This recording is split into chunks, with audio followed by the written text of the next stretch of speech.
We begin every show with a myth-busting segment where we look at some of the foundation myths of the conservative education reform movement. They're ideas that are usually inaccurate and sometimes they're outright lies.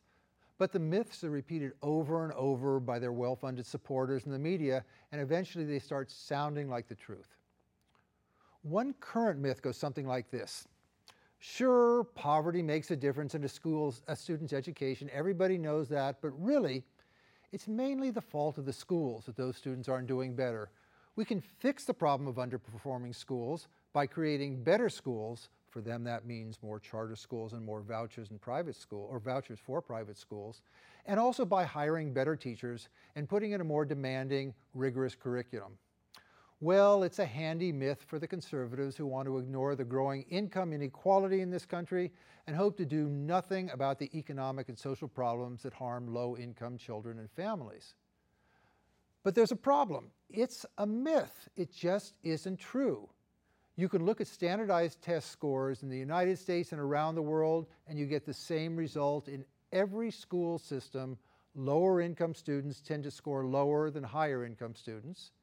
And as you bring people out of poverty and address some of the more pressing issues of those who remain in poverty, their test scores and their achievement improve.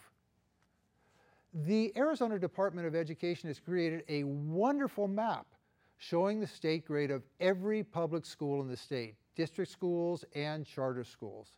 You just go to the page, you type in a city or a zip code, and up comes a Google map with an A, B, C, D, or F grade where every school is located.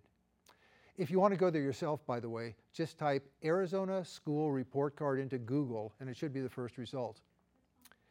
Here's the map for the greater Tucson area. It covers Oro Valley and Marana to the north, and it drops to the south as far as Vail. You can see the freeways I-10 and I-19 running from the upper left to the lower right corner of the map. I knew what I was going to find when I looked at the map. That I'd see lots of A schools and B schools in the more affluent areas and C and D schools in the lower income areas, but I wasn't prepared for how dramatic the demarcation would be. Most of the A schools in green flow from the affluent suburbs of Marana and Oro Valley down to the foothills, then they drop down to the east side of Tucson into the Vail area. Here's a green cloud showing the placement of most of the A schools. Just below the A schools are most of the B schools in blue. They're in the transition between the foothills and the northern boundary of Tucson. Here's a map with that area marked with the blue clouds. The C schools in yellow are concentrated to the south of the B schools, where incomes tend to range from middle to lower. The yellow clouds point out that area. Of course, the central part of Tucson has middle and high income sections as well, and you can see clusters of B and A schools matching those higher income areas. The greatest concentration of D schools in orange are in the southwest area, where there's the heaviest concentration of low income families. This orange cloud completes the picture. Now, people who have a general sense of the income levels in the Tucson area can tell how closely the cluster of school grades follow the household incomes. To make it clearer, a friend of mine created a map of the same Tucson area using census data to point out the median household incomes. The blue areas have the highest household incomes. The dark blue areas are above $82,000, and the lightest blue areas drop down as low as $53,000. The darker tan areas are pretty close to the median household income for the U.S., between $40,000 and $50,000. Then the pinkish areas have the lowest incomes, with households in the lightest areas averaging $24,000 or less. Now let me superimpose the colored clouds for school grades on top of this map of household income. No surprise, it lines up almost perfectly with the A schools in the green cloud in the highest income areas, the B schools in blue just below that. The C schools in yellow are clustered in the pink areas where the household incomes are at the U.S. median and below, and the D schools in orange are where you find the highest concentration of low-income families. It's pretty clear, right? There's an incredibly strong correlation between family income and Arizona state school grades. The state grades are determined by student scores on the yearly high-stakes Ames test.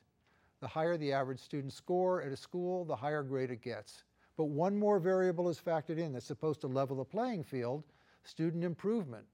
The more students improve on their Ames test scores from one year to the next, the more points that school gets towards its overall grade. The theory goes, since low-achieving students have so much more room for improvement, those schools will be able to get lots of extra points and even things out.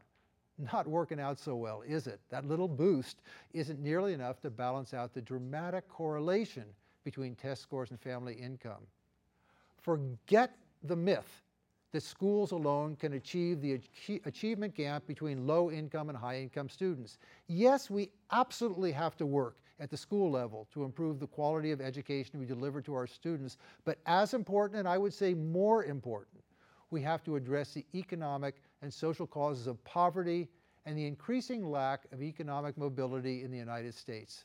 The conservative education reform movement wants to minimize the importance of economic and social issues by focusing exclusively on the schools because they don't want to spend the money or put in the effort it takes to address those problems.